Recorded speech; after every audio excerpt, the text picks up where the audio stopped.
મિર્ચી morning. જેને સિગરેટનું addiction હોય એના લક્ષણો કેવા હોય? જો દિવસની 7 થી વધારે સિગરેટ પીવાનું એનું રૂટીન હોય, માંદા હોય તો પણ સિગરેટ પીવાનું મન થાય, બહાર વરસાદ પડતો હોય કે ભયંકર તડકો હોય, તમે ટેવ પ્રમાણે બહાર જતા જ રહો પીવા માટે, હોઠ કાળા થઈ જાય, ગાલ બેસી જાય, એવું દરેક કેસમાં થતું નથી, પણ અવાજ બદલાઈ જાય સતત સિગરેટ પીવાથી, સ્વરપેટી પર અસર પડે, અને સૌથી ઇમ્પોર્ટન્ટ, સવારના પોરમાં સિગરેટ પીવાનું મન થાય. કારણ કે આજે સવારે હું જયારે મિર્ચીના સ્ટુડિયો પર આવતો હતો ત્યારે 2 જણા મેં એવા જોયા ઓન ધ વે કે જે સ્મોક કરી રહેલા અર્લી ઇન ધ મોર્નિંગ. તો મને એમ થાય યાર સવારમાં. હવે જેને વિચારો કે ફેસબુકનું, ઇન્સ્ટાગ્રામનું, વોટ્સએપનું, સોશિયલ મીડિયાનું એડિક્શન હોય એના લક્ષણો કયા? એને સવારમાં બધું ચેક કરવાનું મન થતું હોય. જો તમારું ધ્યાન સતત એમાં હોય કે તમારી પોસ્ટ ઉપર કેટલી લાઇક્સ આવી હશે, કેટલા લોકોએ કમેન્ટ કરી હશે, તમે વગર કારણે ફોર નો રીઝન્સ વારે ફેસબુક સ્ક્રીન રિફ્રેશ કર્યા કરો, દર થોડી વાર રિફ્રેશ કરો કે કંઈક નવું જોવા મળશે, અને થોડી વાર જો ડેટા ચાલુ ના હોય, ટાવર ના આવતો હોય, કંઈક નેટ બગડ્યું હોય તો તમે આમ ટેન્શનમાં આવી જાઓ, ફ્રસ્ટ્રેટ થઈ જાઓ કે અરે યાર વોટ્સએપ ચાલુ નથી. મુખ્ય લક્ષણ સોશિયલ મીડિયાના એડિક્શનનું એ છે કે તમે ટોયલેટમાં પણ મોબાઈલ લઈને જતા હો, કે ક્યાંક કોઈ કોલ આવે તો કે મેસેજ આવે તો, કે પછી ચાલો ટોયલેટમાં ફોન લઈને જઈએ, ટાઈમ પાસ તો થાય, અને ત્યાં કેટલો ટાઈમ વેસ્ટ થતો એ અલગ.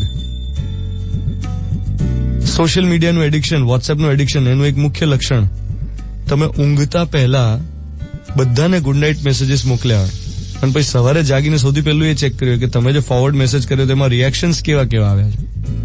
એટલે એકચ્યુઅલી સવારે જાગીને તમને એમ થતું હોય કે યાર ચલો દુનિયા સાથે પાછા કનેક્ટ થઈ જઈએ, તો તમે એડિક્ટેડ છો. વોટ્સએપના, ફેસબુકના વધારે પડતા ઉપયોગથી તમને શું નુકસાન થાય છે જણાવો. તમે અનનોઇંગલી પોતાની હેપીનેસનો કંટ્રોલ બીજાના હાથમાં આપી દીધો. કોઈ ફોટો લાઈક કરે તો જ ગમે, કોઈ અપ્રિશિએટ કરે તો જ ગમે, કોઈ આપણી પોસ્ટ ઉપર કંઈક કમેન્ટ કરે, એમાં વખાણ કરે તો જ ગમે. વોટ્સએપમાં તમે કંઈક મોકલ્યો ફોરવર્ડ તો એમાં બધા નીચે તાલીઓ વગાડે, થમ્સ અપ મૂકે, સ્માઇલી આપે તો જ ગમે. બીજી વસ્તુ, બીજાની અચીવમેન્ટ્સ વધારે દેખાય અને પોતાની શોર્ટકમિંગ્સ વધારે દેખાવા લાગે. એટલે તમે ફેસબુક પર કોઈની પ્રોફાઇલ જુઓ અને કોઈની જોરદાર ઓફિસ જુઓ, અથવા તો કોઈની જોરદાર ગાડી જોઈ, એકદમ સ્વેન્કી કાર, તો તમને એમ થાય યાર આવી કાર આપણી પાસે હોય તો. આપણે તો છે નહીં, પણ તમને એ નથી દેખાતું કે કાર પોતાની સાથે કેટલા ટેન્શન લઈને આવતી હોય, અથવા તો કેટલો સ્ટ્રેસ એ સ્વેન્કી ઓફિસમાં પેલા ભાઈને પડતો હશે, જેને જોઈને તમે ઇન્સિક્યોર ફીલ કરો છો કે યાર મારી પાસે આવું કેમ નથી. બીજું, તમે તમારી લાઈફના સૌથી એનર્જેટિક દિવસો લેઝી એન્ટરટેનમેન્ટમાં વેસ્ટ કરી નાખો છો. તમે જુઓ, જેની પાસે સૌથી વધારે એનર્જી છે ને એ બધા લોકો લેઝી એન્ટરટેનમેન્ટમાં ટાઈમ વેસ્ટ કરે છે.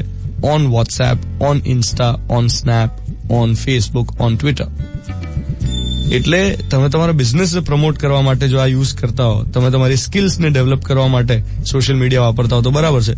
બાકી સાહેબ તમે એડિક્ટેડ છો અને આમાંથી બહાર આવી જાઓ, નહીં તો સિગરેટના એડિક્શનથી જે નુકસાન થાય એના કરતા ડબલ નુકસાન આ સોશિયલ મીડિયાના એડિક્શનથી થશે. 7:17, 7/11/2017, ટ્યુઝડે મોર્નિંગ. હું છું ધ્વનિત તમારી સાથે on Mirchi 98.3. Good morning my dear.